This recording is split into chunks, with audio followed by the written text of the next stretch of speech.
Global માર્કેટ્સની updates જાણીએ સહયોગી નીરજ કંસારા પાસેથી। Neeraj, good morning. આજના દિવસે જે સપ્તાહની શરૂઆત છે, કોઈ જ પોઝિટિવ ક્યુઝ નથી। ગ્લોબલ સેટઅપ પણ કમ્પ્લીટલી નેગેટિવ સાઇડ પર છે, પરંતુ શું ડિટેલ્સ આવતી દેખાડી રહી છે? જી ગુડ મોર્નિંગ। સાચું કહ્યું તમે, આજના દિવસે આપણને ગ્લોબલ સેટઅપ છે થોડુંક નબળું દેખાઈ રહ્યું છે, કારણ કે સૌથી પહેલાં એક વખત શુક્રવારના અમેરિકાના બજારો પર નજર કરી લઈએ તો ત્યાં આગળ આપણને શુક્રવારે એક બહુ મોટું સેલ ઓફ ખાસ કરીને જોવા મળ્યું હતું। જો 1.5% જેટલો ડાઉ જોન્સ S&P 500માં 1.5-2% અને નાસ્ડેકમાં 2.5% ઘટાડો આપણે ખાસ કરીને જોવા મળ્યો હતો। શું કારણ રહ્યું?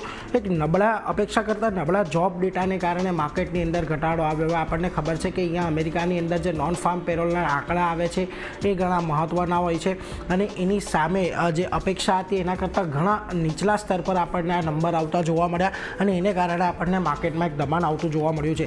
બીજી તરફ યુરોપિયન બજારોમાં પણ લગભગ 3% ઘટાડો આપણને શુક્રવારના રોજ જોવા મળ્યો હતો, અને બીજી તરફ છટણીના સમાચાર પછી ઇન્ટેલનો એક શેર હતો કે જ્યાં આગળ લગભગ આપણને 26% સુધીનો એક મોટો ઘટાડો આવ્યો હતો, કારણ કે ઇન્ટેલે એક બહુ મોટી છટણીની જાહેરાત અહીંયાથી કરી છે। એક વખત આખા સપ્તાહ દરમિયાન અમેરિકાના બજારોની શું સ્થિતિ રહી એના પર નજર કરી લો તો જુઓ, તમને અહીંયાથી રસેલ 2000 છે લગભગ 6.5% ઘટતો દેખાયો, નાસ્ડેકમાં 3%થી વધારોનો ઘટાડો આવ્યો, ડાઉ અને S&P 500 પણ લગભગ 2% જેટલા ગયા અઠવાડિયે આપણને બંધ થતા જોવા મળ્યા।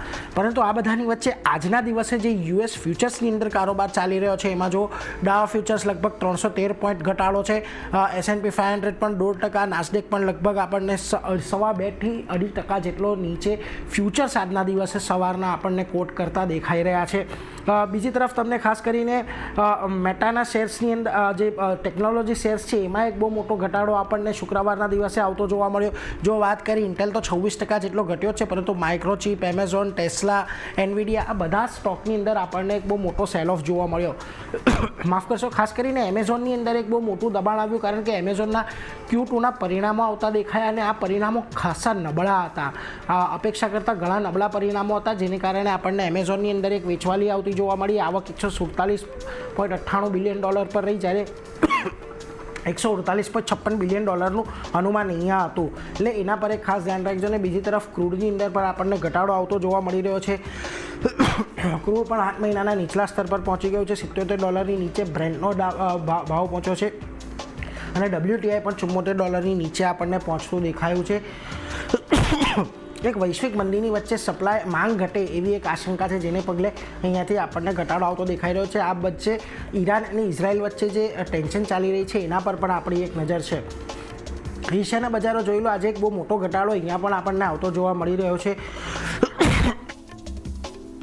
ની અંદર આજે આપણને ખાસ ઘટાડો આપણને આવતો જોવા મળી રહ્યો છે। નિક્કેઈના બજારો જો આજે ઘટે છે, હેંગસેંગ, ચાંગાઈ આ બધી જગ્યા પર આજે ઘટાડો છે, પરંતુ આ બધાની વચ્ચે આજે ગિફ્ટ નિફ્ટીના ક્યુઝ પણ જોઈ લો, ત્યાં પણ એક 301 પોઈન્ટનો ઘટાડો આજે આપણે વિટનેસ કરી રહ્યા છે। 24,400ની નીચે ગિફ્ટ નિફ્ટી આજે આપણને કોટ કરી રહ્યું છે। આટલા માટે જો આજના દિવસે આપણને દરેક જગ્યાથી ચારની થોડાક ઘટાડાના સંકેતો આવતા જ મળી રહ્યા છે। તો ક્લિયરલી એક નેગેટિવ સેટઅપ આપણને દેખાડી રહ્યું છે। નીરજ, આભાર આપનો આ સમગ્ર માહિતી માટે।